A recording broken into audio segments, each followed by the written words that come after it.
नमस्कार बच्चों, आज हम प्रथम पाठ के अंतर्गत ऊष्म वर्णों के विषय में जानेंगे। तो चलिए पाठ को शुरू करते हैं। इसमें ऊष्म वर्णों के बारे में बताया गया है। ऊष्म वर्ण हमारे कितने होते हैं? ऊष्म वर्ण हमारे 4 हैं, यानी कि पहला है हमारा श, दूसरा है श, स और ह। इनकी डेफिनेशन दे रखी है। ऊष्माणाम व्यंजनम वर्णानाम उच्चारणम समये मुखात। मुखात क्या है? उष्ण वायु निसृति, यानी कि मुख से गर्म वायु निकलती है। ऊष्माणाम व्यंजनम, व्यंजन वर्णानाम, यानी कि ऊष्म व्यंजन वर्णों के उच्चारण के समय क्या है? मुख से गर्म वायु निकलती है। और इनकी संख्या कितनी है? इनकी संख्या 4 है। इसके बाद है आयोगवाह वर्णः। आयोगवाहो वर्णो, यानी कि आयोगवाह वर्ण के बारे में बताया गया है। ये हमारे कितने हैं? 2 होते हैं। एक हमारा अंगः और दूसरा है आह। आयोगवाह के विषय में बताया गया है कि आयोगवाह विशिष्ट व्यंजन वर्णः अस्ति, यानी कि आयोगवाह जो होता है वो विशिष्ट व्यंजन वर्ण होता है। अत्र उच्चारणार्थम अस्वरस्य संयोजनम पूर्वम भवति, यानी कि यहाँ उच्चारण के लिए आ जो होता है, आ स्वर का संयोजन पूर्व में ही होता है। ये बात समझने योग्य है। यहाँ पर जैसे आ है, आ का जो प्रयोग है वो बिंदु से, यानी कि अनुस्वार से पहले ही हुआ है। यहाँ पे जो अनुस्वार आया है उससे पूर्व आ का प्रयोग किया गया है। इसके आगे देखते हैं। इसके आगे क्या बताया गया है? इसके आगे बताया गया है कि हमारा जो अनुस्वार है और विसर्ग है, इन दोनों में जो आ है, जो आ वर्ण है वो क्या है? हमारा पूर्व में ही आया है, यानी कि विसर्ग से और अनुस्वार से क्या है? पूर्व में ही आया है। तो ये हमें ध्यान देने योग्य बात है। इसके बाद क्या है? अत्रापि अनुस्वार केवलम, यहाँ क्या है? अनुस्वार केवल, तथा विसर्ग केवलम, यानी कि यहाँ केवल विसर्ग है। इत्येवि अस्ति एवमेव अत्रापि पूर्वं योजितः आस्वरः केवलम उच्चारणार्थम अस्ति। इसलिए यहाँ भी पूर्व में क्या है? आ स्वर का प्रयोग किया गया है केवल उच्चारण के लिए। किसके लिए? केवल उच्चारण के लिए। इसके आगे देखते हैं।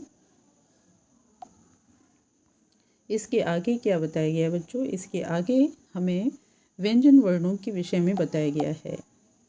व्यंजन की डेफिनेशन इन्होंने क्या दी है? व्यंजने, यानी कि व्यंजने सह सर्वेषाम अपि स्वराणाम संयोजनम भवति, यानी कि व्यंजन वर्णों के व्यंजनों के साथ हमेशा क्या है? सभी जगह क्या है? स्वरों का संयोजन होता है।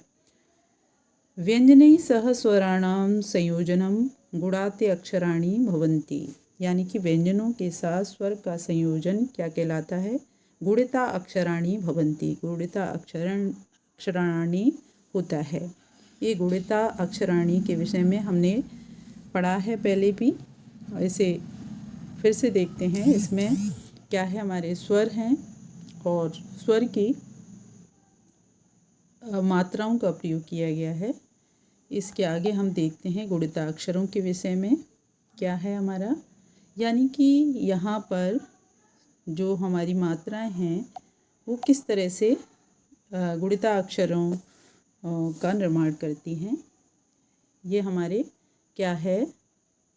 व्यंजन वर्ण हैं और इन पर हमने इन स्वरों का और इन मात्राओं का प्रयोग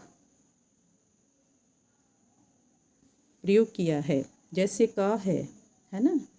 का पर क्या है? आ की ध्वनि है। यहाँ पर का इस की ध्वनि है इसके साथ। ऐसे ही की है, की में ई की ध्वनि है ना? इसका में की में इसकी ध्वनि है और इस मात्रा का प्रयोग किया गया है। इसी तरह से कु है, कु में क्या है? उ और इस मात्रा चिन्ह का प्रयोग किया गया है। इसी तरह से कु में हमारा क्या है? इस ऊ का ऊ की ध्वनि है और ये हमारा मात्रा है। तो इस तरह से हमारे ये जो वर्ण हैं वो क्या कहलाते हैं? गुणिता अक्षर कहलाते हैं। इसी तरह से हम आगे भी और भी हमारे जितने भी अक्षर हैं, जितने भी व्यंजन वर्ण हैं, उनमें इन मात्राओं का प्रयोग करके हम गुणिता अक्षर बना सकते हैं। जैसे ख है, ग है हमारा, है ना। ख में खा बना सकते हैं हम, है ना। खा, इस तरह से हम इनको लिख सकते हैं, खी, है ना, इस तरह से खी। अब क्या है? खू, है ना, खू, इस तरह से हम इन सभी अक्षरों पर इन मात्राओं का प्रयोग करके गुणिताक्षर बना सकते हैं। ये हमारे जितने भी व्यंजन वर्ण हैं उन पर इनका प्रयोग किया जा सकता है। अब यहाँ पर क्या दिया है? यहाँ पर आगे की मात्राओं का प्रयोग यहाँ बताया गया है कि बदामह लिखामा च, यानी कि बोलो और लिखो। यहाँ इन मात्राओं का प्रयोग इन अक्षरों पर दर्शाया गया है। ये री है ना।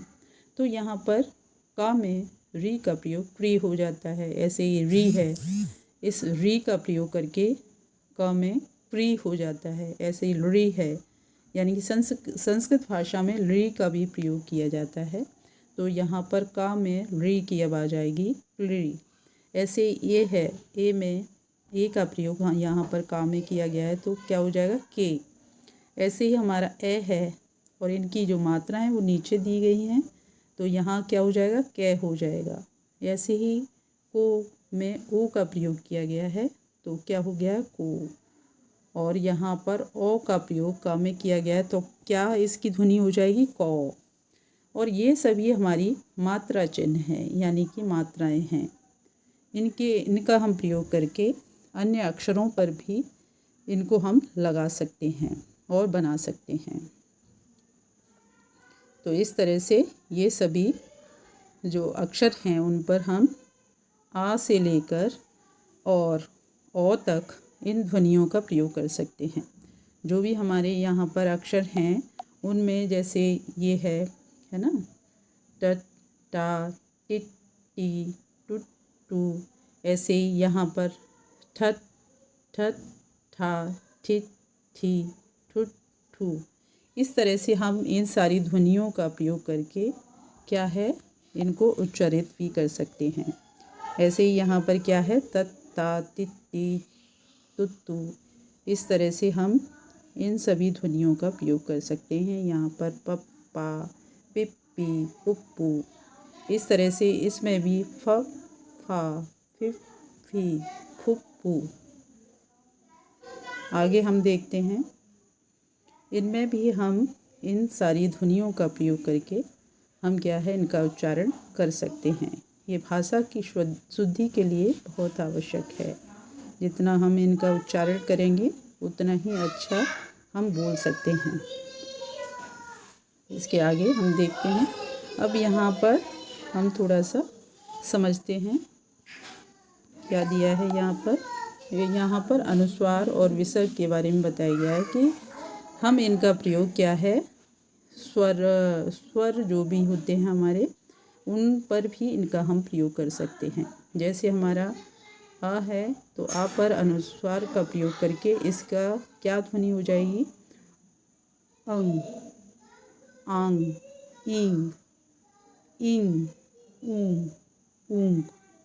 ऐसे ही हमारा विसर्ग है, विसर्ग का प्रयोग हम स्वर वर्णों पर करेंगे तो इनकी क्या ध्वनियाँ होंगी वो हम समझते हैं। जैसे अ है, आ पर विसर्ग की जो ध्वनि होती है वो ह के समान होती है, तो इसका हम प्रयोग करके अह, आह, ई, ऊ, ऊ, इस तरह से हम इनका प्रयोग कर सकते हैं। और इसी तरह से हम क्या है, अन्य क्या है, हमारे जो वो व्यंजन वर्ड हैं उन पर भी इनका हम प्रयोग कर सकते हैं। जैसे हमारा क है, ख है, उनमें भी क्या है, अनुस्वार और विसर्ग का प्रयोग हम कर सकते हैं। जैसे क है, तो क पर अगर अनुस्वार होगा तो क्या हो जाएगा? कंग, कांग, है ना। इसी तरह से किंग, है ना, किंग, है ना, कुंग, कुंग। इस तरह से हम अनुस्वार का प्रयोग करके इन अक्षरों को बना सकते हैं। इसी तरह से विसर्ग लगाकर हम इन अक्षरों को बना सकते हैं। जैसे यहाँ पर इसकी ध्वनि है खह, खाह, है ना, खी ही, है ना, खी, खीह, खूह, खूह। इनका प्रयोग करके हम